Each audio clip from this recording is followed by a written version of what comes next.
Doctor Iqbal کو ایک German کے پروفیسر نے کہا، مشہور واقعہ ہے، کہ یار کبھی کبھی عقیدتیں عجیب ہیولا پیدا کر دیتی ہیں۔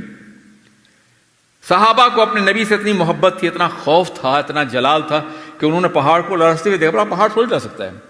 اقبال غصے میں آ گیا اور کہا، واللہ وہ تو نبی سے کسی مومن کا قدم ہی پڑے تو پہاڑ لرز سکتا ہے، تم ایمان کی طاقت کو نہیں سمجھتے۔ دو مقام ایسا ہے جہاں اقبال نے اپنی بڑی ضرورت کا ثبوت دیا، ایک یہ مقام، اور ایک مقام جب جرمنی میں کوئی عربی کتاب پڑھ رہے تھے، ان کا بہت قریبی دوست جو دن رات ساتھ رہتا تھا وہ آیا اور دیکھا عربی ہے، کہا عربی اقبال کیا اونٹوں کی زبان پڑھ رہے ہو؟ کہا نکل جاؤ میرے یہاں سے، میرے نبی کی زبان تم نے اونٹوں کی زبان پہ نکل جاؤ۔ اس کے بعد کوئی رابطہ نہیں رکھا۔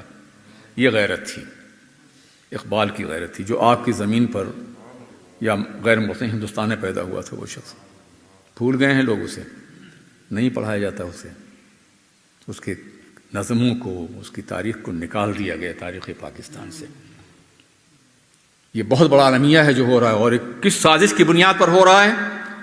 تاکہ کوئی ضمیر بیدار نہ ہونے پائے، کوئی اقبال کا شاہین نہ بننے پائے، کوئی وہ بال و پر حاصل نہ کر سکے جس بال و پر کے لیے انہوں نے کوششیں کی ہیں، کوئی خودی کے اس مقام پہ نہ پہنچے جہاں مرضی مولا از ہماولا ہوتی ہے۔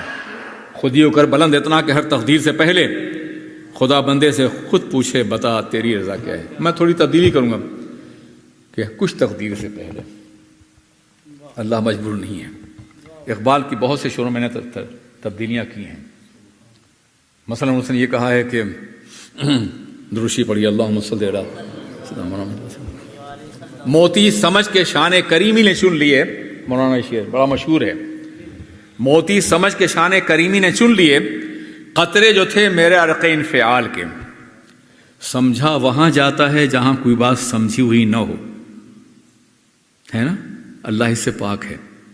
تو یہ کہنا اللہ نے موتی سمجھ کے چن لیا، یعنی موتی تھے نہیں، اللہ نے اسے موتی سمجھا، میں نے بدل دیا۔ اقبال یہ صحیح نہیں ہے، موتی بنا کے شان کریمی نے چن لیے، قطرے جو تھے میرے عرق انفعال کے۔ اقبال ہوتے تو وہ خوش ہوتے، لیکن ان کا دور مجھے نہیں ملا۔ ہاں ان کی شاعری کے اثرات میری زندگی پر اور میری شاعری پر بہت گہرے ہیں، آپ نے محسوس کیا ہوگا۔